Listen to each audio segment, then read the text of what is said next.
we welcome you back to Football Friday Night. We just took you through highlights in Georgia, and now it's South Carolina's turn. It is a battle in Aiken County tonight where the Silver Bluff Bulldogs hosting the South Aiken Thoroughbreds on Silver Bluff's brand new turf field.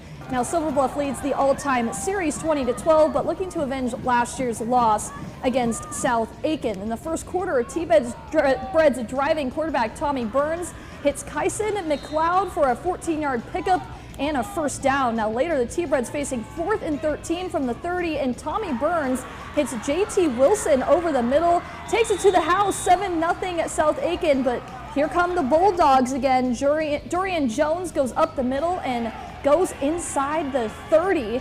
Now later, he gets it again and goes down to the first and goal. Now next play, Drellin Brown goes in, and from the 2, we are tied at 7. Silver Bluff, though, goes on to win it 34-31. What a game there. Now the Steve Hibbets era getting underway for Aiken tonight on the road against Aynor. Now first quarter action saw a lot of this under the Friday Night Lights. Running back Darius Walker catches a pass out of the backfield. He goes all the way to Pater to open up the scoring and give Aiken a 7-0 lead. Now Aynor trying to start a good drive, and they do just that with a solid run on first down up the right sideline for a good gain before being shoved out of bounds. But check out this play here from the Aiken defender. The Blue Jackets running back tries the left side with his next rush, but after a spin move met with a green Hornet helmet. You could hear that contact on that one. Aiken's 25-game losing streak comes to an end. They win it 27-7. What a start for Aiken. Well, now let's bring in our very own Mike O'Neill. He is kind enough to help me out tonight in studio. Mike, you've been following some key matchups in South Carolina. Yes, I have, and it feels so good to be back. The Strom Thurmond Rebels kicked off their season as they hosted the McCormick Chiefs, and it got ugly fast. At the start of the second half, it was 41-0 Rebels, but they wanted to add on some more as quarterback Zaya Rouse makes a couple defenders miss, and he makes his way all the way to the red zone where he will punch it in to make it 48-0. In the fourth quarter now, Rouse takes it himself, and he trips, and he falls right into the end zone, and the Rebels will take it. They will win 56-6. They will host Silver Bluff next Friday. The Trojans out of Rick Spring Monetta hosted the Dixie Hornets, and Rick Spring was ready to get it started. On the Trojans' first play, Chandler Holloway throws up a bomb to Jaden Holloway. He juggles it and brings it in for the huge grab from Rick Spring. That was amazing. Holloway with the rock again, and he finds his way into the end zone to cap off the drive to give them the 7-0 lead. On to the second quarter now, where the Trojans defensive lineman Bryce Smith is at the right place at the right time.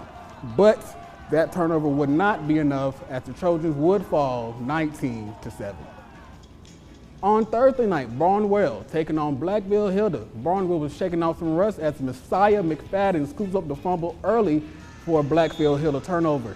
Now to the second quarter as the Hawks offense tries to get going, but Jaden Peoples, he had other plans.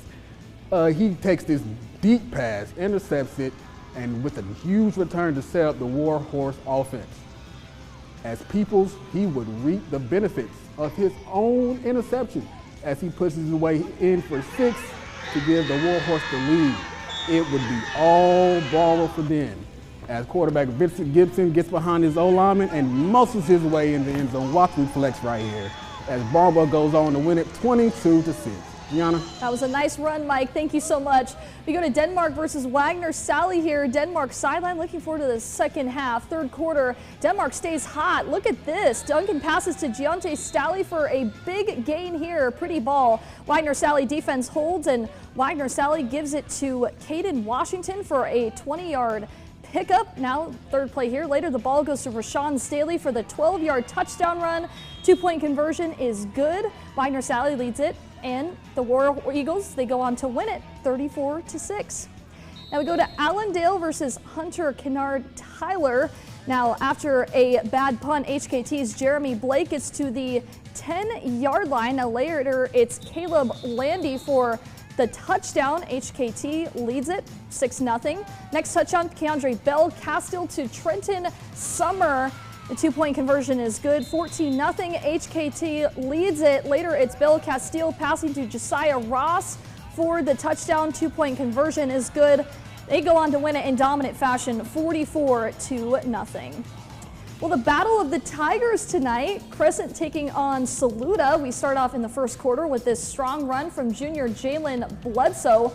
That's good enough for the Tigers' first down there. Then junior running back Tristan Daniels would finish off the drive and take it to the house for this long touchdown run. He is gone. Nobody's touching him. Yep.